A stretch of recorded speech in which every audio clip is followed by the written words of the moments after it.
सिर्फ और सिर्फ आज पेपर पैटर्न बताऊंगी आपको कि किस तरह का पेपर आने वाला है और उस पेपर को आप धमाकेदार तरीके से किस तरह से करेंगे। 2024-25 के सेशन में जिन बच्चों ने 100 आउट ऑफ जितने मैक्सिमम मार्क्स लेकर आए हैं तो वो भी पेपर पैटर्न के अकॉर्डिंग ही आए हैं, क्योंकि हमने उनके साथ भी पेपर पैटर्न डिस्कस किया था। तो आपके 6 रिक्त स्थान आएंगे। ये 6 रिक्त स्थान बच्चों पूरा का पूरा व्याकरण से संबंधित होगा। इसमें एक भी क्वेश्चन बुक का नहीं होगा, पूरा का पूरा व्याकरण से संबंधित होगा ये 6 रिक्त स्थान। तो राजस्थान बोर्ड का पेपर जो है वो खंडों में विभाजित होता है। इसमें विभाजित होता है, खंडों में विभाजित होता है, मतलब 4 खंडों में होता है और 4 खंडों को हम थोड़ा स्पीड में पढ़ेंगे। पहला होता है अ, फिर होता है ब, फिर होता है स और फिर होता है द। ये हो गया 80 नंबर। तो इस तरह से आपको पूरा पेपर करना है। एक बार और इसको अच्छे से देख लीजिएगा। हेलो स्टूडेंट, नमस्ते, कैसे हो आप सभी। मैं डिम्पल सैनी आप सभी का स्वागत करती हूँ। और आज हम यहाँ पर पढ़ने वाले हैं Rajasthan board 10th class Hindi का पेपर पैटर्न। और आपके नए चैनल के लिए आप सभी को बहुत बहुत शुभकामनाएं। फटाफट से जुड़िए। 9th और 10th का नया चैनल लर्न एंड शेयर की तरफ से आपको मिल चुका है और इसके लिए बहुत सारी शुभकामनाएं बच्चों। और देखिए, इसमें आपका अलग से ध्यान रखा जाएगा, मतलब 9th और 10th को ही केवल प्रायोरिटी दी जाएगी। ऐसा नहीं है कि आप 11th 12th के साथ में पढ़ रहे हो, ऐसा कुछ भी नहीं है। बिल्कुल अब आपकी तरफ पर्सनली फोकस किया जाएगा। तो ये बहुत अच्छा प्लेटफॉर्म है। बातें हम लोग बाद में करेंगे। मैं सिर्फ और सिर्फ आज पेपर पैटर्न बताऊंगी आपको कि किस तरह का पेपर आने वाला है और उस पेपर को आप धमाकेदार तरीके से किस तरह से करेंगे। जैसे इस बार 2025 के सेशन में 2024-25 के सेशन में जिन बच्चों ने 100 आउट ऑफ जितने मैक्सिमम मार्क्स लेकर आए हैं तो वो भी पेपर पैटर्न के अकॉर्डिंग ही लाए हैं, क्योंकि हमने उनके साथ भी पेपर पैटर्न डिस्कस किया था। लेकिन वो क्या था कि सारे बोर्ड का एक साथ कर लिया था। इस बार क्या हो रहा है कि पर्सनली बोर्ड वाइज हो रहा है कि अलग अलग बोर्ड को अलग अलग पेपर पैटर्न बताया जाएगा। तो वो सारी चीजें अलग से हो रही है और सारे ही सब्जेक्ट में हो रही है। पहले शायद सारे सब्जेक्ट में नहीं हुआ था, ये हिंदी और संस्कृत में ही हुआ था। आप लोगों में से शायद किस आपके जो सीनियर्स है उन्होंने पढ़ा होगा, लेकिन इस बार जो है सारे सब्जेक्ट में हो रहा है, तो ये आपके लिए बहुत अच्छी बात है। तो चलिए बच्चों, आज हम डिस्कस करते हैं राजस्थान बोर्ड यानी कि RBSE बोर्ड, माध्यमिक शिक्षा बोर्ड 10th क्लास का पेपर पैटर्न हिंदी में जो क्या क्या चीजें आने वाली है, किन खंडों में बटा हुआ रहता है, वो सारी चीजें आज हम यहाँ पर देखेंगे। ठीक है, तो चलिए शुरू करते हैं। यहाँ तो सबसे पहले हम बात करते हैं राजस्थान बोर्ड। लिख लेते हैं राजस्थान माध्यमिक बोर्ड 2026 का। और यहां पर आ जाएगी हमारी कक्षा 10वीं और विषय होगा आपका हिंदी अनिवार्य। इसमें तो वैसे भी अनिवार्य ही होता है। और यहां हम कर रहे हैं प्रश्न पत्र प्रारूप। ठीक है, प्रश्न पत्र प्रारूप पढ़ रहे हैं। तो प्रश्न पत्र प्रारूप पढ़ने से पहले हम 2025 का पेपर जरूर देखेंगे। तो ये है बच्चों हमारा 2025 का पेपर। 4 खंडों में विभाजित होता है। अ, ब और स अलग अलग तरीके का होता है और इनको थोड़ा सा डिटेल में मैं वापस बताऊंगी। अभी सिर्फ और सिर्फ हम पेपर देख लेते हैं। तो देखिए, ये आ गए हैं आपके MCQs। तो ये आपके जो MCQs है ना, ये ग्रामर से रिलेटेड भी हो सकते हैं, मतलब व्याकरण से संबंधित भी हो सकते हैं। और आपकी जो दोनों पुस्तकें हैं, कौन कौन सी पुस्तकें हैं बच्चों, एक बार हम पुस्तकों का नाम भी लिख लेते हैं यहाँ पर। क्षितिज भाग 2, क्षितिज भाग 2 और कृतिका भाग 2, कृतिका भाग 2 और आ जाएगी आपकी व्याकरण। ठीक है, इन तीनों चीजों से लेकर आपको पढ़ाई करनी है। तो इन तीनों चीजों से लेकर ही हम पढ़ेंगे। तो ये जो MCQs 12 MCQs आएंगे, ये सारे के सारे क्षितिज, कृतिका और व्याकरण तीनों से संबंधित आपका व्याकरण का भाग हो सकता है। ठीक है, अब आगे देखिए, यहाँ आता है हमारा, ये पूरे 12 क्वेश्चन आएंगे इसमें। अब आता है यहाँ पर रिक्त स्थान। तो आपके 6 रिक्त स्थान आएंगे। ये 6 रिक्त स्थान बच्चों पूरा का पूरा व्याकरण से संबंधित होगा। इसमें एक भी क्वेश्चन बुक का नहीं होगा, पूरा का पूरा व्याकरण से संबंधित होगा ये 6 रिक्त स्थान। उसके बाद आ जाता है बच्चों ये क्वेश्चन नंबर 3, अपठित गद्यांश, जो आपने पढ़ा हुआ नहीं है। और ये आ गया है अपठित गद्यांश आधारित प्रश्न उत्तर। तो इसमें लिखा हुआ निम्नलिखित गद्यांश को पढ़कर दिए गए उत्तर अपनी उत्तर पुस्तिका में लिखिए। तो ये कितने बच्चों आएंगे आपके 6 क्वेश्चन आएंगे और ये भी 6 नंबर का होगा। मतलब 6 नंबर का तो आपका हो जाएगा एमसीक्यूज, 6 नंबर के आपके हो जाएंगे, सॉरी 12 नंबर के आपके एमसीक्यूज, 6 नंबर के आपके रिक्त स्थान, 6 नंबर का आपका गद्यांश अपठित। ये सिर्फ अखंड में है, अखंड में है ये। अब आ जाएगा आपका क्वेश्चन नंबर 4 यानी कि क्वेश्चन नंबर 4 अपठित पदांश, और इसमें भी 6 क्वेश्चन आएंगे और 6 नंबर का ही होगा। तो देखिए कितना हो गया, 6 और 6 12, 12 और 12 24। तो 24 नंबर का तो सीधा सीधा आपका अखंड आता है। ठीक है, कितने नंबर का आता है, 24 नंबर का। उसके बाद आ जाता है आपका खंड ब। खंड ब के अंतर्गत आपको लघुत्तरात्मक प्रश्न करने होंगे। कितने क्वेश्चन करने होंगे, लघुत्तरात्मक, और ये 2-2 नंबर के होंगे बच्चों। कितने नंबर के, 2-2 नंबर के। इसमें आपको कोई ऑप्शन नहीं मिलने वाला है। प्रश्न संख्या 5 से लेकर और प्रश्न संख्या 11 तक, प्रश्न संख्या 5 से प्रश्न संख्या 11, तो 5, 6, 7, 8, 9, 10, 11, 7 क्वेश्चन होंगे। 7 क्वेश्चन 2-2 नंबर के होंगे, मतलब 14 नंबर का आपका क्या हो जाएगा, खंड ब। खंड ब कितने नंबर का हो जाएगा, 14 नंबर का। और 24 नंबर का क्या था आपका, खंड स। तो इसमें जो 7 क्वेश्चन होंगे, 7 क्वेश्चन अनिवार्य तौर पर आपको करने होंगे, सारे के सारे। इसमें आपको ऑप्शन नहीं मिलने वाला है। अब आ जाता है खंड स। खंड स में यहाँ पर आपका पठित गद्यांश आएगा, यानी कि आपका पढ़ा हुआ आएगा, जो आपकी बुक का है। तो 2 गद्यांश आएंगे, उनमें से आपको एक करना है। अपठित तो अनिवार्य तौर पर आएगा, अनिवार्य तौर पर आपको अपठित गद्यांश करना, उसमें ऑप्शन नहीं आएगा, और ना पदांश में ऑप्शन आएगा। लेकिन पठित खंड स में है, आपके पास ऑप्शन आएंगे। तो खंड स में देखिए पहला आ गया है, जैसे हलदार साहब वाला आ गया, नेताजी का चश्मा, इसमें से आपको दे दिया है, और 4 क्वेश्चन दे दिए, यानी कि 4 नंबर का तो ये गद्यांश हो गया। तो आप इन दोनों में से कोई भी गद्यांश कर सकते हो एक, और उनमें से 4 क्वेश्चन के आंसर आपको देने होंगे। दूसरा आ जाता है प्रश्न संख्या 13, इसमें पठित पदांश।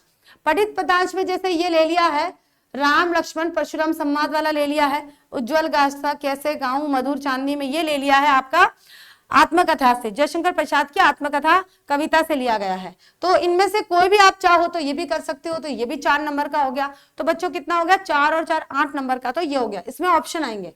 उसके बाद अभी सखंडी चल रहा है।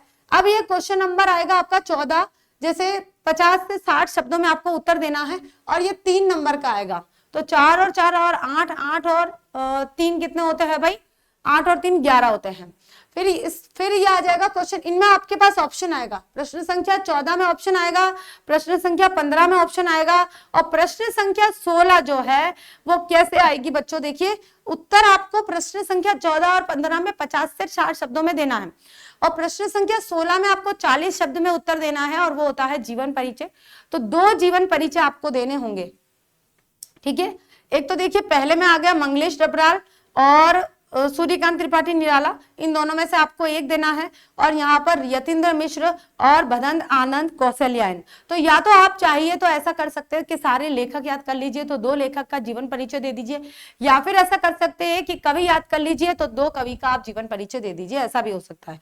ये आपका 2-2 नंबर का आएगा, मतलब ये भी आपका 4 नंबर का आएगा। ठीक है, तो प्रश्न संख्या 17 जो है वो भी ऐसे ही मतलब बुक का आएगा, और बुक में मतलब हो सकता है कृतिका के अंतर्गत से आ जाएगा। प्रश्न संख्या 17 जो है वो कृतिका से आ जाएगा। ठीक है, और ऑप्शन में आएगा, आपके पास ऑप्शन आएंगे। उसके बाद प्रश्न संख्या 18 जो है वो निबंध है। क्या है, प्रश्न संख्या 18 क्या है बच्चों, निबंध है, और निबंध सीधा 4 नंबर का आता है। उसके बाद आ जाता है प्रश्न संख्या 19, और ये पत्र आएगा आपके पास, एक औपचारिक पत्र आएगा, एक अनौपचारिक आएगा, और ये भी 4 नंबर का प्रश्न आएगा। उसके बाद देखिए प्रश्न संख्या 20 जो है वो आपके पास विज्ञापन आएंगे।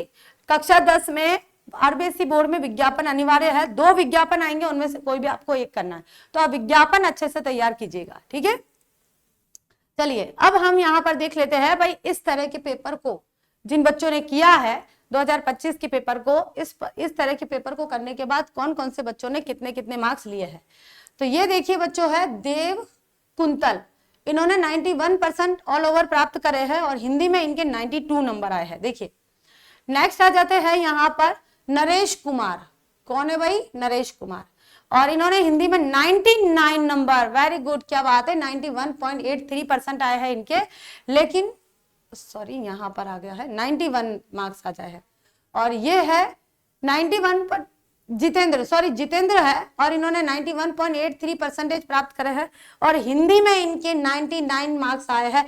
हाईएस्ट मार्क्स इनके हिंदी में ही आए हैं। देखिए नेक्स्ट चलिए, यह है भाई भविष्य और इनके 94% बने हैं और हिंदी में सबसे हाईएस्ट मार्क्स आए हैं 98 मार्क्स। देखिए आप खुद देखिए हिंदी में कितने अच्छे नंबर आए हैं। उसके बाद है भाई लोकेश 95.17% और हिंदी में इनके 95 आए हैं। हाईएस्ट तो बच्चों मैथ्स में आए हैं, उसके बाद साइंस में आए हैं। उसके बाद आते हैं हिंदी में थर्ड हाईएस्ट मार्क्स जो है वो हिंदी में आए हैं। हिंदी में इतने नंबर लाना भी बहुत मुश्किल होता है। नाजमीन 95.83% और हिंदी में इनके 96 मार्क्स आए हैं। क्या बात है, इन्होंने तो ऑल ओवर बहुत अच्छे परसेंटेज प्राप्त करे हैं। नेक्स्ट चलिए, प्रिंस 97.83, क्या बात है, वेरी गुड, शायद इन्होंने तो टॉप किया है भाई। और हिंदी में इनके आए हैं सेकंड हाईएस्ट मार्क्स, क्योंकि फर्स्ट हाईएस्ट मार्क्स संस्कृत में आए हैं बच्चों, ये भी मेरा ही सब्जेक्ट है। संस्कृत में 100 मार्क्स आए हैं यहाँ पर और उसके बाद 99 आए हैं इनके हिंदी में, तो क्या बात है। बाकी देखिए 90 से कम तो इनके कहीं आए नहीं है। एक में सोशल में जरूर 93 है, बाकी तो 99, 98, 98, 99, 100, क्या बात है, 97%, वेरी गुड। अब यहां देख लीजिए, प्रिंस के 99, जितेंद्र के 99, योगेंद्र के 99, शानू के 99 और ये सारे हिंदी में है बच्चों, केवल हिंदी के नंबर है। भविष्य के 98, जयश्री के 98, मधुबाला के 97, किशन के 96, लक्ष्य के 96, नाजमीन के 96, लोकेश के 96, रवीना के 95, दिनेश के 94, मंजू के 94, अलीफ के 93, दिलकुश के 93, संदीप संजीदा के 93, मोहित के 92, ईश्वर के 92, आर्यन के 92, मोहित के 92, देव कुंतल के 92, भूपेंद्र के 92, नरेश के 92, दिनेश के 91, प्रेरणा के 90, अंजलि के 90, डिम्पल के 90, सुनीता के 90। तो देखिए बच्चों 90 से कम मार्क्स तो यहाँ पर किसी के है ही नहीं। तो आप मान के चलिए हिंदी का अगर हम पेपर पैटर्न तरीके से कर लेते हैं तो हमारे बहुत अच्छे मार्क्स आ जाते हैं। चलिए अब फटाफट से हम यहाँ पर करते हैं। जो राजस्थान बोर्ड का पेपर जो है वो खंडों में विभाजित होता है। किस में विभाजित होता है? खंडों में विभाजित होता है, मतलब 4 खंडों में होता है और 4 खंडों को हम थोड़ा स्पीड में पढ़ेंगे। पहला होता है अ, फिर होता है ब, फिर होता है स और फिर होता है द। ठीक है, तो फर्स्ट वाला है भाई खंड अ। खंड अ, खंड अ में क्या होता है? पहला प्रश्न जो है वो बहुविकल्पात्मक होता है। बहुविकल्पात्मक प्रश्न 12 प्रश्न आते हैं और सभी 1-1 मार्क्स के आते हैं, यानी कि 12 नंबर के। तो 12 × 1 कितने हो गए हैं? 12 नंबर के। दूसरा प्रश्न आता है रिक्त स्थान से संबंधित। किससे संबंधित आता है? रिक्त स्थान से संबंधित आता है। 6 प्रश्न आते हैं, तो 6 × 1 कितना हो गया? 6 नंबर का हो गया है। ठीक है, तीसरा प्रश्न आता है यहाँ पर अपठित गद्यांश। अपठित गद्यांश आ जाएगा।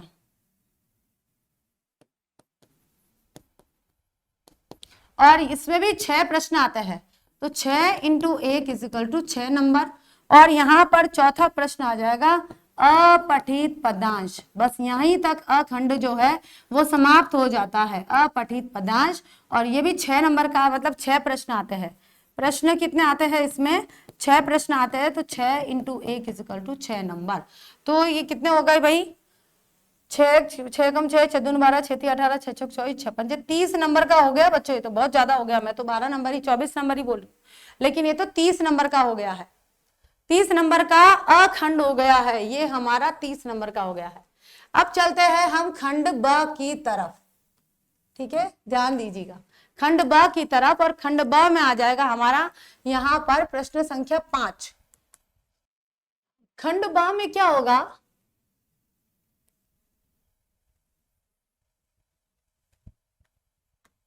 प्रश्न 5 से 11 तक। ठीक है, 11 तक लघुत्तरात्मक प्रश्न। लघुत्तरात्मक प्रश्न कितने प्रश्न हुए? 7। कितने नंबर के? 2-2 नंबर के, 14 नंबर का। तो खंड ब जो है वो 14 नंबर का आएगा। ठीक है, आगे चलिए। अब आता है हमारा खंड स। खंड स, अब यहां पर आ जाएगा प्रश्न संख्या 12। प्रश्न संख्या 11 तक तो हो गया है। अब प्रश्न संख्या 12 जो है वो पठित गद्यांश आएगा, गद्यांश, और ये सविकल्प आएगा। ठीक है, और इसमें 4 प्रश्न आएंगे, 4 × 1 4 नंबर का। इसी तरह से प्रश्न संख्या 13, और ये आ जाएगा आपका पठित पद्यांश, सविकल्प आएगा, विकल्प के साथ आएगा, मतलब अथवा में आएगा। और ये भी 4 प्रश्न होंगे उसके अंदर, ये भी 4 नंबर का। पठित गद्यांश आधारित प्रश्न और पठित पद्यांश आधारित प्रश्न। ठीक है, ये बन गया है प्रश्न संख्या 12 और प्रश्न संख्या 13। अब आता है प्रश्न संख्या 14। ठीक है, तो प्रश्न संख्या 14 जो है, एक कोई भी क्षितिज भाग से पुस्तक का प्रश्न, पुस्तक का प्रश्न, और शब्द सीमा जो होगी 50 से 60 होगी। ठीक है, कितनी होगी? 50 से 60 होगी, और ये भी सविकल्प आएगा आपके पास, विकल्प के साथ आएगा, ऑप्शन आएंगे आपके पास में। ठीक है, और ये आपका 3 नंबर का होगा, कोई भी एक कर लो। अब आ जाएगा यहां पर प्रश्न संख्या 15। प्रश्न संख्या 15, तो ये तो भाई विकल्प के साथ आ गया है। प्रश्न संख्या 15 भी ऐसे ही पाठ्य पुस्तक का प्रश्न आएगा, पाठ्य पुस्तक का प्रश्न, और इसकी भी शब्द सीमा जो है 50 से 60 रहेगी, और ये भी सविकल्प आएगा। ठीक है, सविकल्प, यानी कि ये भी आपका 3 नंबर का आएगा। कितने नंबर का आएगा? 3 नंबर का। अब बच्चों प्रश्न संख्या 16 जो है वो 2 भागों में आएगा। यहां पर कवि अथवा लेखक, और यहां पे कवि अथवा लेखक। ठीक है, जीवन परिचय, जीवन परिचय, ये भी 2 नंबर का, ये भी 2 नंबर का। आप चाहो तो इनमें से एक, या तो कवि कवि याद कर लीजिए तो 2 कवि के, या लेखक लेखक लेखक याद कर लीजिए तो 2 लेखक का जीवन परिचय आपको देना होगा। अब आ जाएगा यहाँ पर आपका प्रश्न संख्या 17। ठीक है, क्या आएगा बच्चों? प्रश्न संख्या 17 आएगा, और प्रश्न संख्या 17 में क्या आएगा? आपके पास ऑप्शन आएंगे, प्रश्न उत्तर आएंगे, प्रश्न ही आएगा, और वो भी सविकल्प आएंगे, और ये शायद कृतिका का आएगा। ठीक है, इसमें 80 शब्दों में आपको उत्तर देना है, 80 शब्दों में आपको इसका उत्तर देना होगा, यानी कि एक तरह से निबंधात्मक टाइप का प्रश्न हो गया है, और ये 4 नंबर का आएगा। ठीक है, उसके बाद आ जाएगा प्रश्न संख्या 18, निबंध लेखन, निबंध, सविकल्प आएगा। ठीक है, और इसकी शब्द सीमा है 250 से 300 तक हो सकती है, और ये भी आपका 4 नंबर का आएगा। ठीक है, ये कितने का आएगा? 4 नंबर का। और यहां से हम इसको खंड द है, सॉरी मैंने खंड नहीं लिखा है, खंड द हो जाएगा ये। ठीक है, ये हो जाएगा खंड द, इसको मैं यहाँ लाइन बना लेती हूँ। ठीक है, अब आ जाएगा प्रश्न संख्या 19, पत्र लेखन। क्या आ जाएगा? पत्र लेखन सविकल्प, चाहे आप औपचारिक लिखो या अनौपचारिक, सविकल्प में औपचारिक या फिर अनौपचारिक। याद करने में थोड़ा सा आसान रहता है कि हमें क्या करना है, दोनों ही सारे याद करने बैठ गए तो एक भी याद नहीं हुआ, तो ऐसा भी नहीं होना चाहिए। तो यह आएगा आपका 4 नंबर का। ठीक है, अब लास्ट में आ जाएगा आपके पास विज्ञापन लेखन, विज्ञापन लेखन, और ये भी सविकल्प आएगा। ठीक है, और ये भी आपका 4 नंबर का होगा। तो मुझे ऐसा लग रहा है थोड़ा निबंध का जो शब्द, निबंध लेखन का जो है ना, वो 6 नंबर का निबंध होगा हमारा, क्योंकि शब्द सीमा इसमें ज्यादा है। ठीक है, तो ये है आपका पूरा पेपर पैटर्न। इस पेपर पैटर्न के अकॉर्डिंग आपको पेपर करना है, ये आपका पूरा हुआ है। यहाँ पर इस पेपर पैटर्न के अकॉर्डिंग अगर हम तैयारी करते हैं तो देखिए कैसे हम 100 में से 99, 98, 100 कैसे नहीं लेके आते हैं, भले ही हमारी मातृभाषा क्यों ना ली।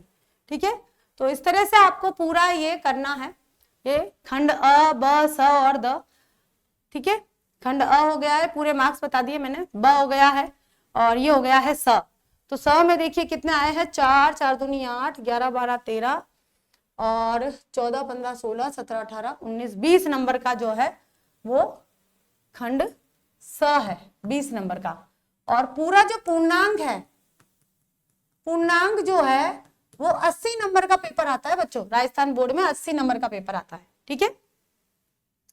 उसके बाद खंड द के अंतर्गत आ जाएगा 4 और 6 10, 10 और ये आ जाएगा 18 नंबर। कितने हो गए हैं ये भाई, 18 नंबर यहाँ पर हो गए हैं, तो थोड़े नंबर तो कम पड़ रहे हैं भाई, है ना। 18 नहीं 16 ही होने चाहिए, तो 4 नंबर का ही होगा ये एक तरह से देखा जाए तो। निबंध को हम थोड़ा सा साइड में कर लेते हैं अभी, 4 नंबर का ही हम इसको लिखते हैं, ठीक है, इसको हम 4 नंबर का ही लिखते हैं। तो ये हमारा 18 नहीं 16 नंबर हो जाएगा। और 16 नंबर से ये पूरा देखिए 30 40 50 60 70 80 पूरे हो गए हैं 80 नंबर। देखिए ये हो गए 80 नंबर हमारे। तो इस तरह से आपको पूरा पेपर करना है, एक बार और इसको अच्छे से देख लीजिएगा। तो आज के लिए इतना ही। थैंक यू सो मच बच्चों। वन शॉट आपके स्टार्ट होने वाले ही है और वन शॉट में अभी तक जितना पढ़ाया है उनको पूरा एक ही बार में करेंगे, चाहे कितने भी लेक्चर हुए हो, ठीक है। तो ओके बच्चों, फिर मिलते हैं, बाय।